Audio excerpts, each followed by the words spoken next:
New York City's LaGuardia Airport, March the 22nd, 1992. A commuter plane with 51 people on board tries to lift off the runway. Rotate. But the pilots can't get it to climb. They knew they were in trouble, but they were fighting all the way to the end. USAir Flight 405 plunges into the icy waters of Flushing Bay. 27 people die.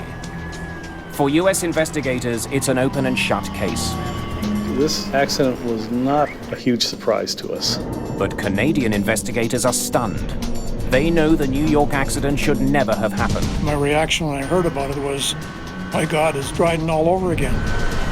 3 years earlier, an exhaustive investigation into a crash at a remote northern airport had identified a killer and spelled out ways to keep it from striking again. Certainly, if they had followed the recommendations in my report, the F-28 crash at LaGuardia could have been averted. The LaGuardia accident makes one thing clear. The right people never got the warning.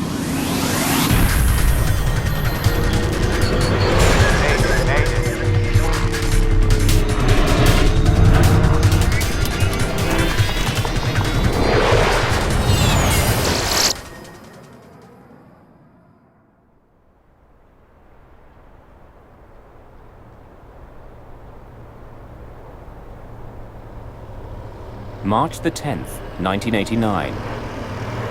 It's 11:39 a.m. at Dryden, Ontario's airport. Light snow falls as Air Ontario Flight 1363 stops in the remote northern community on its way from Thunder Bay to Winnipeg. The passengers stay on board while the plane is refueled.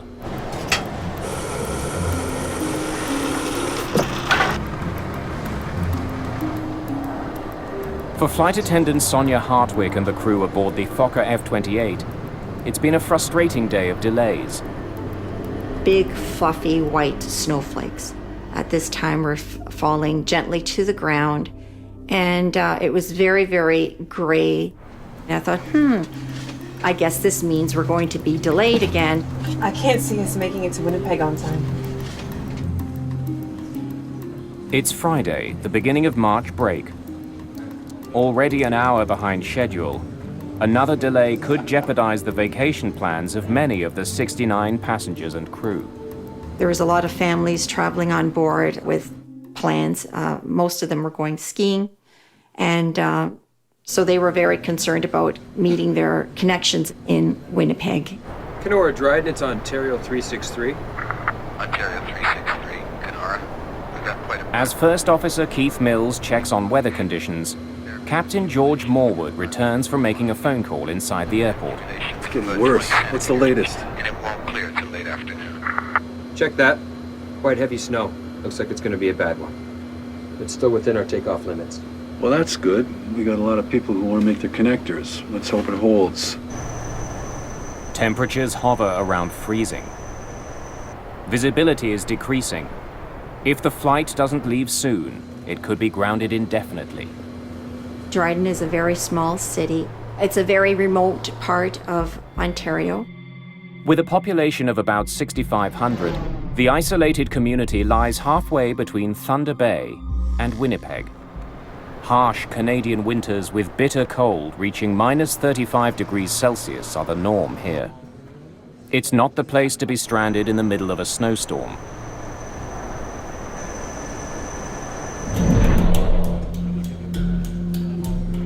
Royal Canadian Mounted Police Officer Don Crawshaw and his partner are escorting a prisoner to Winnipeg. When we did a criminal check on the prisoner before we left, he came up as a violent person. So 2 of us have to go with him. He was wanted in Banff on a fraud charge, and that's what he was being brought back to Alberta for. Hey, no smoking and seatbelts. On.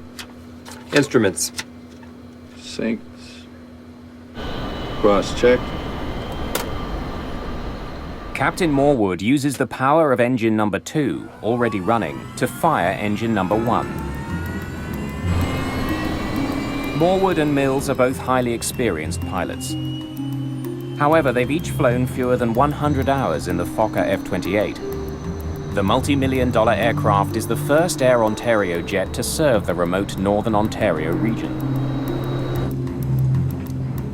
24 minutes after landing in Dryden, Flight 1363 is ready to leave.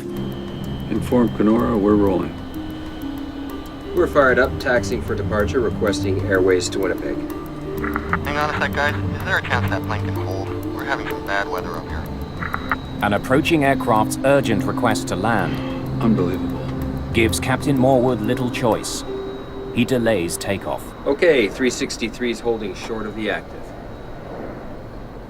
We are going to be a few moments until a small plane lands safely. We're sorry, folks. This just isn't our day. In the 2 years that I had flown with Air Ontario, I'd never come across anything like this before. The Cessna 150 lands safely, clearing the runway for Flight 1363's departure. Tell them we're going immediately. Kenora, Ontario, we're taxiing out at this time, 363 Dryden. Finally, an hour behind schedule, the plane taxis to runway 29. As we're going down the runway to position for takeoff, a blanket of snow was falling and I couldn't see the tree line anymore. It was like looking through a sheer. Folks, we're sorry for the delay. Flight attendants, please be seated for takeoff. At 12:09 p.m., Flight 1363 is ready for takeoff. Advise Kenora, we're ready to proceed. And Kenora, Dryden, Ontario, 363 is about to roll 29 at Dryden. Ontario 363, Kenora, roger. Captain Morwood performs a brief engine run-up, heating the engines to rid them of any accumulated snow and ice. Then he begins his roll down the runway.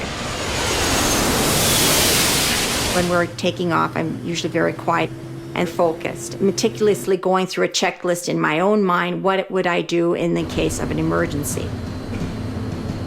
E1, The F-28 reaches its takeoff speed, rotate. 80 knots.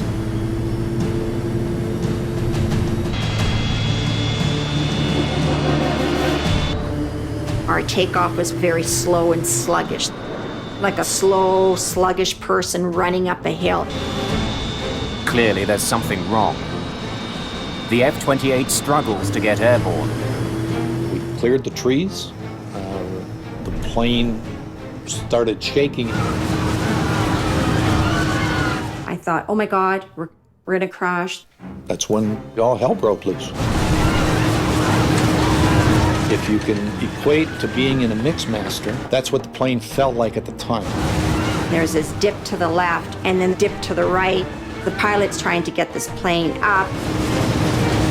Then all of a sudden there was a power burst. The plane seemed to stabilize itself, You could feel that the pilot's trying to get control of it. but a few seconds later, it became a Mixmaster again.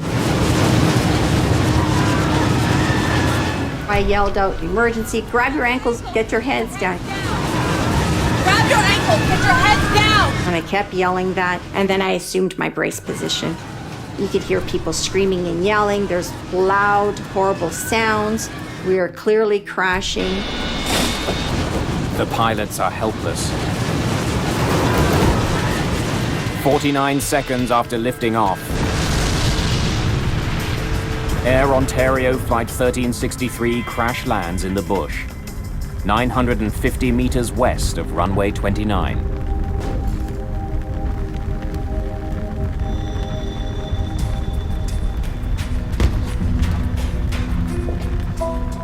There was carnage of the aircraft all over the place. I didn't know where I was. And at that point I thought, oh my gosh, I'm alive. I'm still alive, that this is all happening so quickly.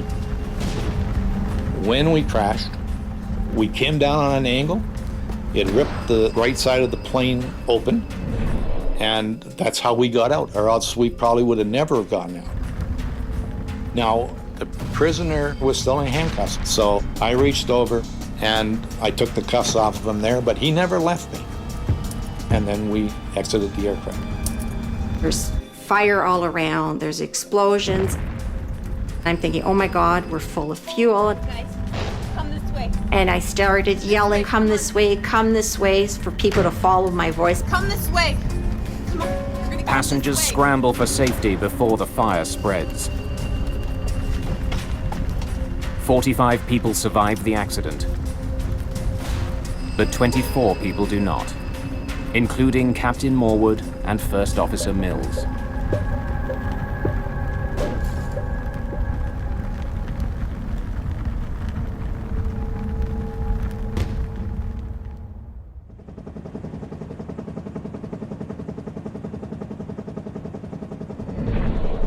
Emergency crews rush to the crash site deep in the woods.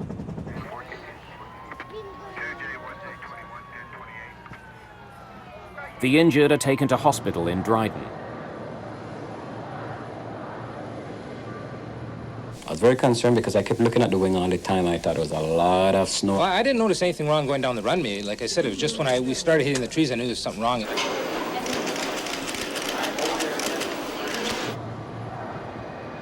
Within 24 hours, a team of investigators from the Canadian Aviation Safety Board arrives at the scene.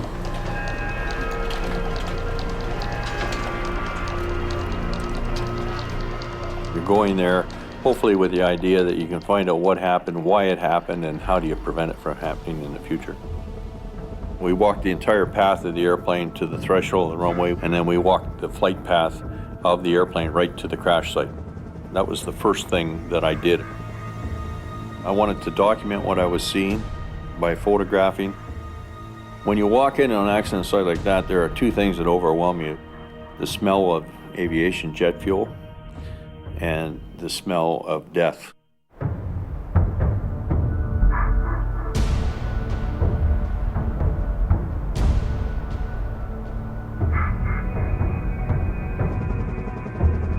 The trees just past the end of runway 29 give investigator David Roer and his team vital clues about the F-28's failed flight.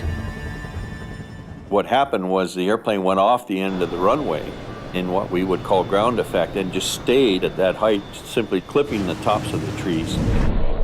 Look at how these treetops have been clipped off. It didn't ever fly. You've got 24 people that died. You've got 2 pilots that died and a flight attendant that died. And they died, for the most part, trying to do their job. So you really want to do them justice, but you also have to be fair. And if there were mistakes made, mistakes have to be fixed. From the rear of the fuselage, investigators recover the F-28's 2 black boxes, the flight data recorder and the cockpit voice recorder.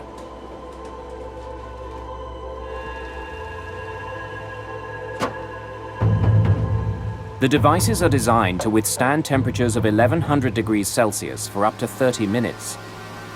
Investigators are frustrated to learn that the mylar tape from the recorders has suffered extreme heat damage. It's estimated the black boxes were scorched by an 1100-degree inferno for at least 90 minutes, far beyond their limit. The data is unrecoverable. That was a big blow to us because now you have to try and gather information and try and establish that it's factual by independent routes. We were just about to leave Thunder Bay and they gave us 10 new passengers. Investigators must now rely heavily on eyewitness reports to reconstruct the events leading up to the doomed takeoff. They learned that the F-28 began its day in Winnipeg and was scheduled to fly a return route to Thunder Bay and back with a stopover in Dryden. But in Thunder Bay, plans changed. The cancellation of another flight forced the crew to pick up 10 additional passengers. And when they did their calculations, they realized that we were overloaded and something had to come off. All right, let's offload some fuel then. They ended up removing fuel in order to be within the proper weight. Dispatch, Ontario 363. So the flight was delayed an hour. The extra weight of the new passengers left the crew no choice. They had to unload fuel to lighten their load. That meant when they arrived in Dryden, They needed to pump in more than the usual amount of fuel for the final leg back to Winnipeg. Roa wonders if the change in plans somehow led to a miscalculation of the weight and balance. Was the F-28 too heavy for takeoff? He then uncovers a puzzling detail. The plane's weight and balance form for the takeoff from Dryden was never collected as required. It burned in the fire. Roa is forced to use Air Ontario's standard averages to calculate passenger and baggage weights. The data, combined with the airport's fuel records, allows him to estimate the plane's gross takeoff weight. We knew how many people we had on board. We knew how many bags we had on the airplane. And we knew what our fuel load was. He estimates the F-28 weighed between 62,000 and 64,000 pounds. And the airplane's max takeoff weight was 65,000 pounds. And so we came to the conclusion that the airplane was not overweight. The cause of the crash remains a mystery. 18 days into the investigation, the Canadian government appoints Justice Virgil Moshansky to lead a more wide-ranging inquiry into all aspects of the aviation system that might have contributed to the Air Ontario tragedy. The government was looking for an experienced trial judge, and preferably one who had an aviation background. Moshansky is an experienced pilot with 13 years on the bench. He will work closely with crash investigator David Roa and aviation consultant Frank Black. The new team's first step, assessing the plane's technical systems. The electrical system, the hydraulic system, the fuel system, all of these systems are looked at both in terms of what is their history leading up to the accident and what remnants are remaining at the crash site that can be examined. Clues to a possible system failure arise when Sonia Hartwig recalls a troubling event aboard the same plane just days before the fatal crash. I think it was Monday or Tuesday. When we took off, there was this smoke that filled the aircraft, and there was this horrible smell. I thought, oh my God, we have a fire in the lab. But there was no fire in the lavatory or anywhere else in the cabin. They told us that apparently it had something to do with oil sitting in the APU system. So every takeoff that day, this would happen. The auxiliary power unit is a generator that provides the power needed to start the engines. Did burning oil in the APU somehow cause a fire and ultimately doom Flight 1363? Roa searches the week's journey log for any mention of the auxiliary power unit. He makes a surprising discovery. The APU wasn't working on the day of the crash. It couldn't possibly have caused the fire. But the inoperative power unit may still have played a role in the tragedy. Investigators learned that it forced the crew to make a risky decision in Dryden. We're onto the connectors. Let's hope it holds. Normally, the captain would rely on the APU to restart his engines after shutting them both down for refueling. But if he couldn't use his APU, he couldn't shut his engines down. That meant Flight 1363 had to be refueled with one engine still running. Captain Morwood is in a situation where he's got to hot refuel with passengers on board the aircraft. He's got to keep an engine running to refuel the airplane. Hot refueling isn't against regulations, but the risk of a fuel spill makes it potentially dangerous. In Toronto in 1973, a maintenance person was killed when an Air Canada DC-8 jet was consumed by fire during refueling. Hot refueling is not a normal practice. Could the hot refueling have caused some kind of damage to the engines?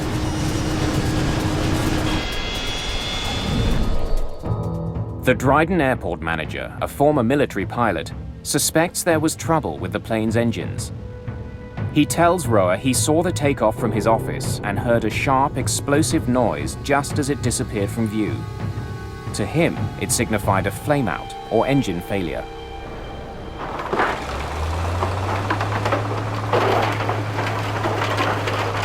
I thought, this is going to be a high-profile and potentially controversial investigation. And the only way to ensure that the truth stands up is to have hard evidence from the aircraft accident. And so we took the airplane completely and we put it in our lab in Ottawa. Anything? With signs pointing to engine failure as the cause of the crash, strip it down. Roa orders extensive engine testing. Those engines were examined in detail for damage. Roa finds the F-28's 2 Rolls-Royce engines suffered only minor structural damage. There's no evidence of an engine fire, nothing at all to suggest the engines had failed.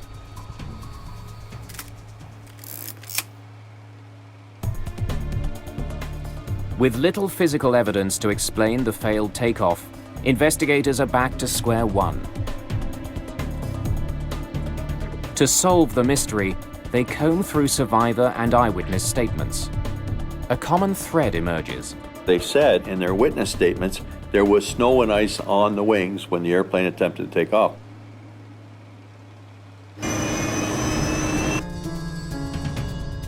Roa studies weather charts for clues. We had very good meteorological information. The charts show that during the half hour the F-28 was on the ground at Dryden Airport, visibility shrank from 4 kilometers to less than 1 kilometer because of the snowstorm. And though we may find other reasons, for sure, snow and ice on the wings was a factor in this accident. Sonia Hartwig tells investigators about an unusual sight during takeoff. As we took off, I noticed that the wings just became a solid sheen of gray, shiny ice. Investigators consult the F-28's manuals to study its anti-icing systems. They find that only the wing's leading edges are protected. The aircraft had heated leading edges on the wings. I wonder if the anti-icing system was working. And the heat was provided by bleed air from the compressors on the engine. They found the valves that allow the compressed air access to the leading edges. And they tested the valve to see if it functioned, and it did. The anti-icing system was working. But since it only heats the leading edge, it likely didn't clear ice that formed on the surface of Flight 1363's wings. Investigators suspect that snow and ice buildup, what experts call wing contamination, may have played a major role in the crash. To verify that suspicion, Roa and his team meet with engineers from Fokker. Thanks for coming. Curious to see what you have. Jack Van Hengst, who was the chief engineer, had extensive aerodynamic studies and data on the effects of contamination on an F-28 airplane. Fokker engineers have run simulations of the crash. They were able to get some very good data in terms of the performance of the airplane, simulating the type of loads, temperatures, etc., that the Dryden aircraft would have been exposed to. Investigators make a crucial discovery about the design of the F-28. Because of the angle of the wings, a very small amount of ice makes the plane susceptible to stalling. They concluded that even the most minute bit of contamination on the wing would disrupt the airflow and cause a loss of lift. Well, that answers a lot of questions. The simulations support what witnesses saw. It just barely got airborne, dropping wings, losing lift, and then hitting trees, decelerating to the point where it broke up. Investigators are now certain that contaminated wings caused the crash. But what's still unclear is why the plane was not de-iced before takeoff. Almost all airports in cold climates, including Dryden, are equipped with the technology to remove ice from a plane. But Captain Morwood never requested de-icing. It's getting worse. What's the latest? And it won't clear till late afternoon. Investigators need to figure out why. They want to understand what made him risk his own life. Let's hope it holds. And the lives of the 68 other people on board Flight 1363.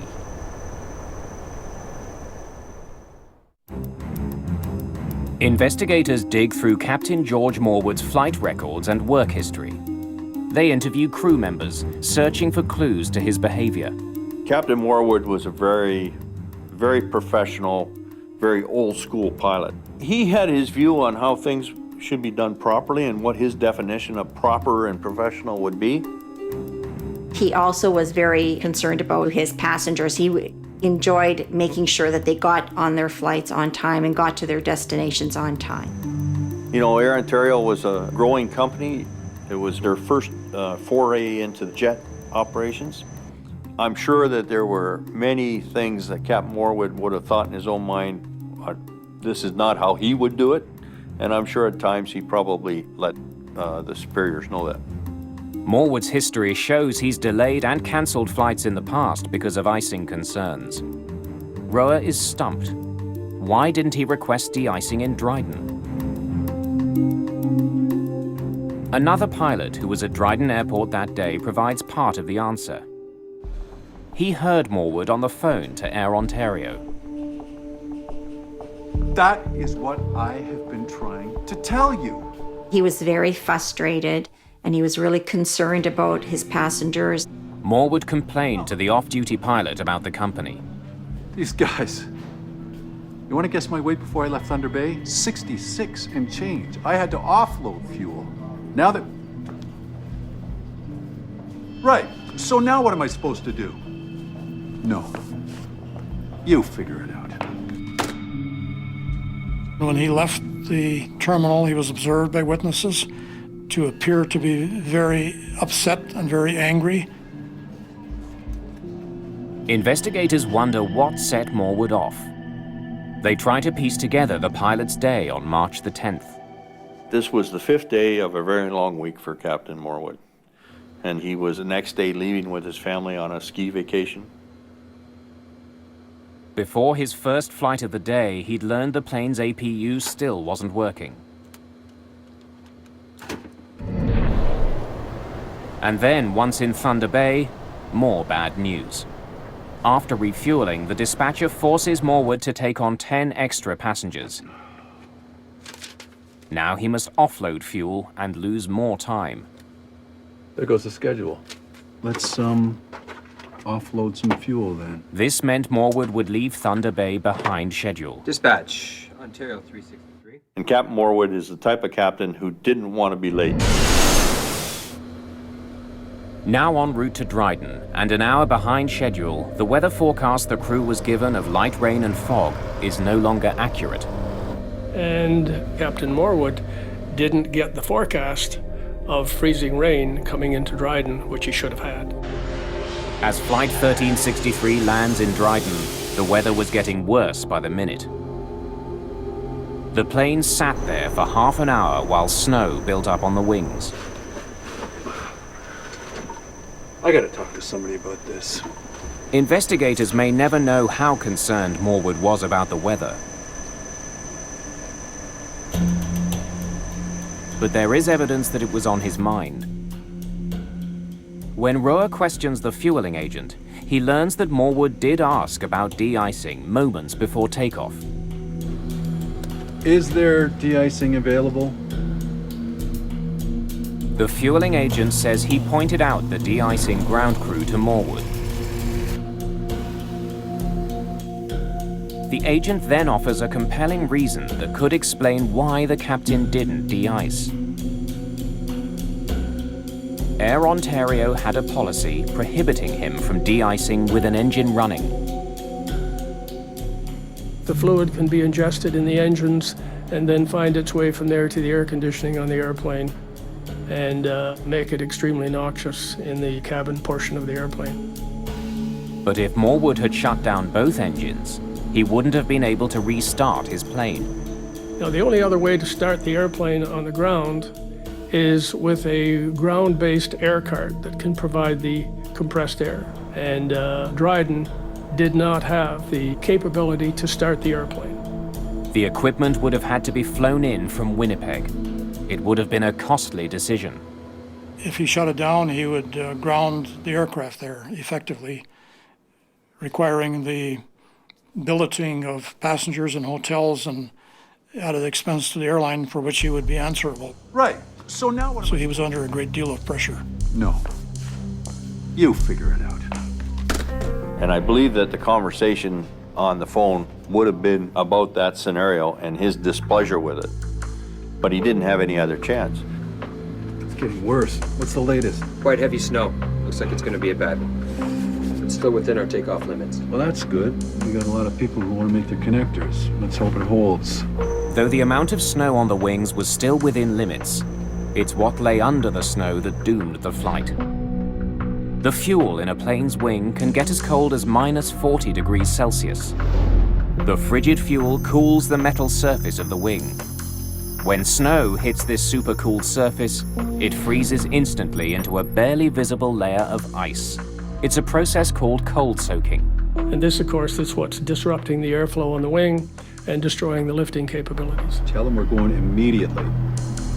Kenora, Ontario, we're taxiing out at this time 360. The only reason that I can possibly think of that led to his decision to execute the takeoff was the fact that he didn't consider the cold soaking phenomena and the fact that those wings could still have ice on them. Advise Kenora, we're ready to proceed. And Kenora Dryden, Ontario. Perhaps not wanting to face the consequences of shutting down his engines, Morwood opted to take off for Winnipeg without de-icing his plane. He must have concluded that the ice would blow off on takeoff. That is where he made a mistake, a tragic mistake. But Mashansky concludes that despite his mistake, Captain Morwood is not solely responsible for the crash. It wasn't simply pilot error. There were myriad of factors which were the cause of the accident.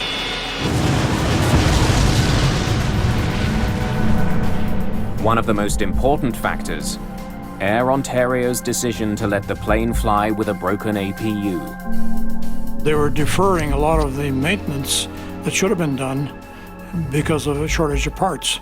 And then they had to scrounge around all across Canada with various F-28 operators to borrow parts from them. And this was a very bad move on the part of Air Ontario management.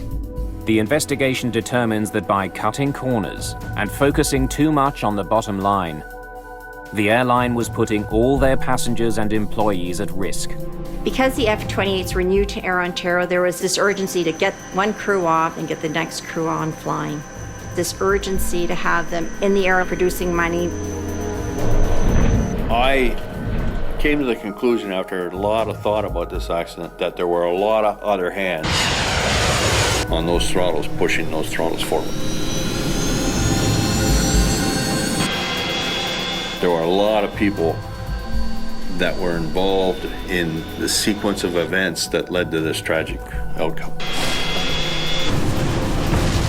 This was a preventable accident, but everything conspired against the pilots. I gotta talk to somebody about this. Because Air Ontario management did not have a safety culture. And you have to have a safety culture from the top management down.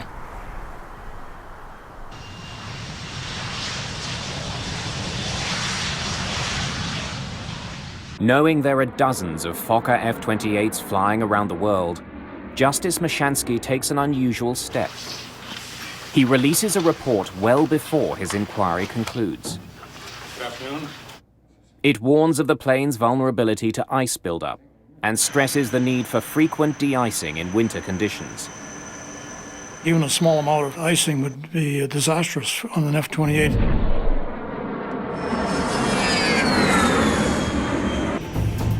But 15 months later, it becomes clear that Mashansky's warnings have not been heard. USAir Flight 405 is preparing to fly from New York to Cleveland on March the 22nd, 1992. The plane is a Fokker F-28, and it's snowing. It's 1 degree below freezing. At 9 p.m., the jet is being de-iced for a second time since its arrival from Florida. In the past hour, an inch of snow has fallen and shows no signs of stopping. USAir 405, clear to taxi runway 13. The crew prepares for takeoff. Flight 405 is an hour and 45 minutes behind schedule when Captain Wallace Majeur starts taxiing to runway 13.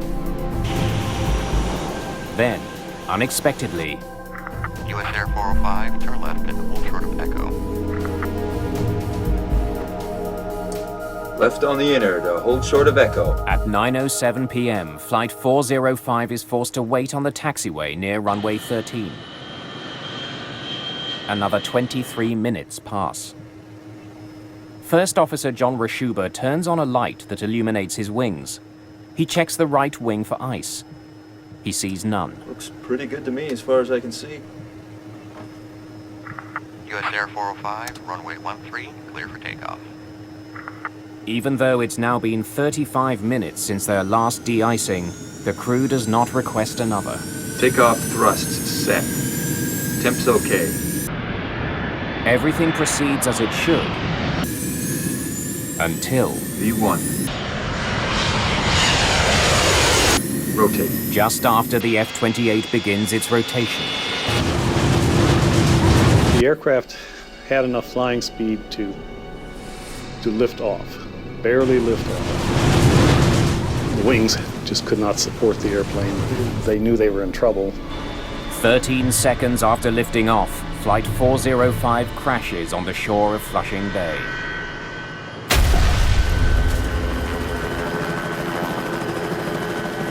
I don't think any pilot really thinks he's going to crash. They were trying to save the airplane right to the end.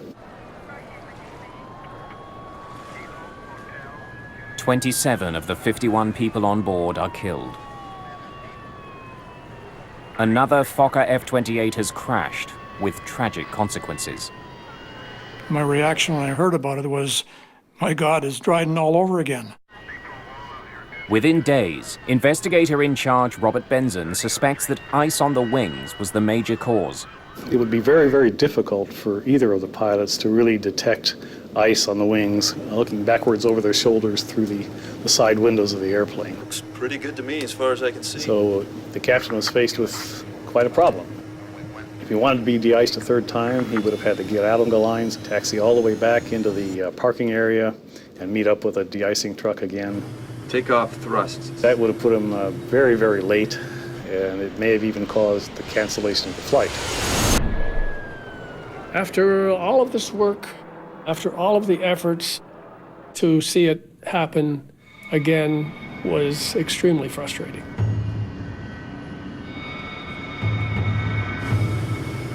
There were no regulations in place requiring the crew to seek another de-icing after their extended delay.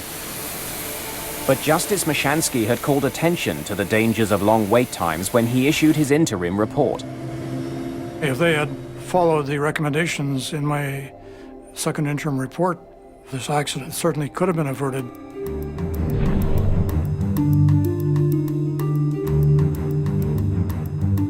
He also had drawn attention to the limitations of the de-icing fluid being used at the time. Called Type 1 fluid, it's a mixture of antifreeze and water. Those chemicals are designed that as you accelerate down the runway, that they'll actually shed off your wing, so that when you actually want the wing to lift and produce lift, that it's not contaminated. Type 1 fluid is applied hot to de-ice the plane's surfaces. But it doesn't last long. Type 1 fluid had a holdover time in their best conditions of about 15 minutes. Under poor conditions, such as freezing rain, it could be as low as 6 minutes. During the Air Ontario investigation, Mashansky's team reached a stark conclusion about the effectiveness of Type 1 fluid. Even if Captain Morwood could have de-iced his plane in Dryden, We're fired up, taxiing for departure, requesting airways to Winnipeg. it may have made no difference. Hang on a sec, guys. Is there a chance that plane can hold? We're having some bad weather up here. Unbelievable. Flight 1363 had to wait for the troubled Cessna 150 to land. By the time he waited for this 150 aircraft and pilot to land, and then they backtracked and got into position, now they're in a serious snowstorm, and they are getting contaminated. Even if Morwood had de-iced during his 30 minutes on the ground, Rotate. the delay may have been enough for the fluid to stop working. The plane's wings may once again have become coated in ice.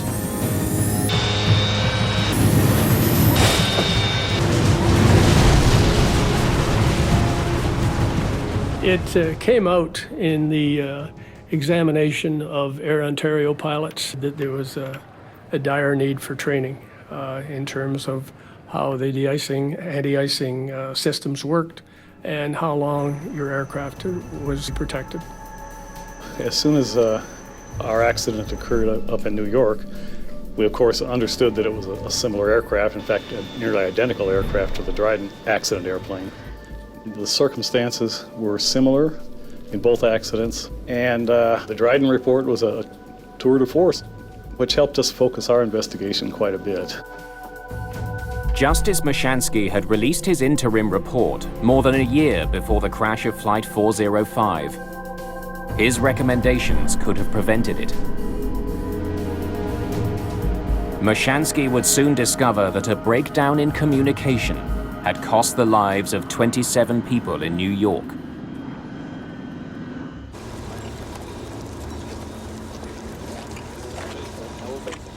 During his inquiry, Justice Mashansky learned that there was another type of de-icing fluid available to the airline industry. It's called Type 2 fluid. It's thicker than Type 1, which prevents it from immediately flowing off an aircraft. A Type 2 fluid is a much more gooey substance. I've heard it referred to as almost mucus-like. With holdover times of up to 45 minutes, it keeps ice from accumulating, then blows off the plane's surfaces at takeoff. 15 months before the USAir crash, Mashansky recommended greater use of the thicker Type 2 fluid. Mashansky's investigators also studied de-icing practices at Toronto's Pearson Airport. We got a hold of a film crew, and we waited and watched the weather very carefully until we found a forecast of freezing rain. And we tracked one aircraft which was heading for the Caribbean.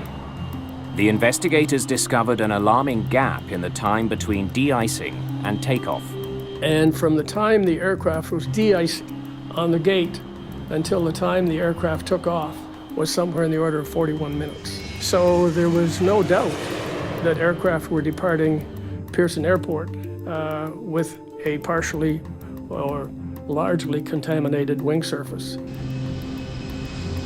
We then went to Chicago O'Hare.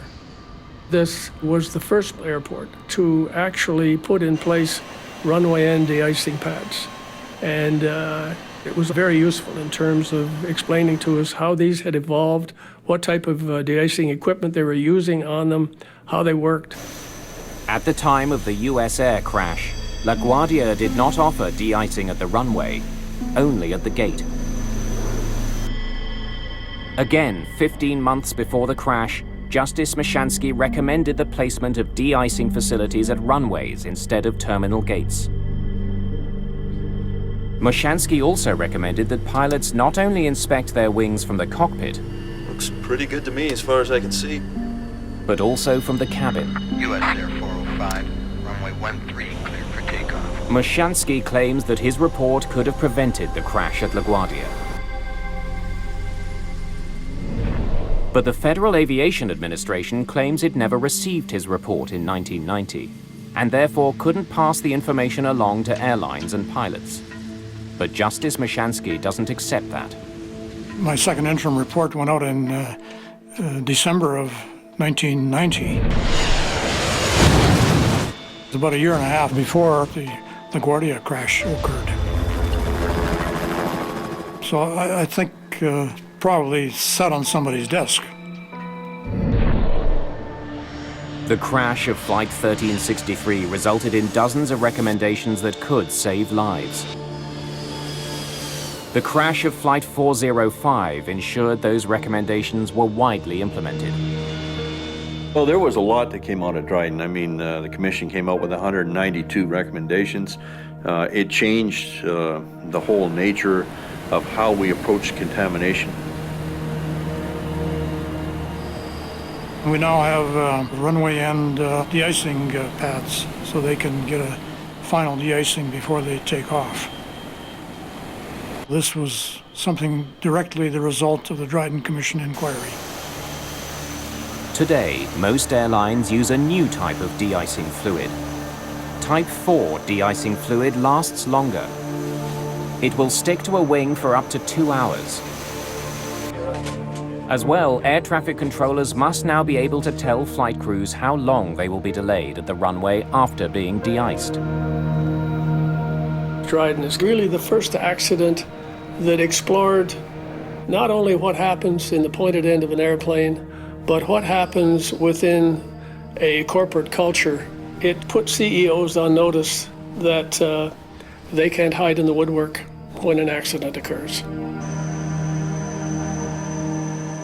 Dutch manufacturer Fokker went bankrupt in 1996. Despite this, in 2009 there were still 55 Fokker F-28 jets in operation worldwide, mostly in warmer climates. Nobody should ever lose their life due to a contamination accident again in commercial aviation, anywhere in a snow and ice environment. We've learned all the lessons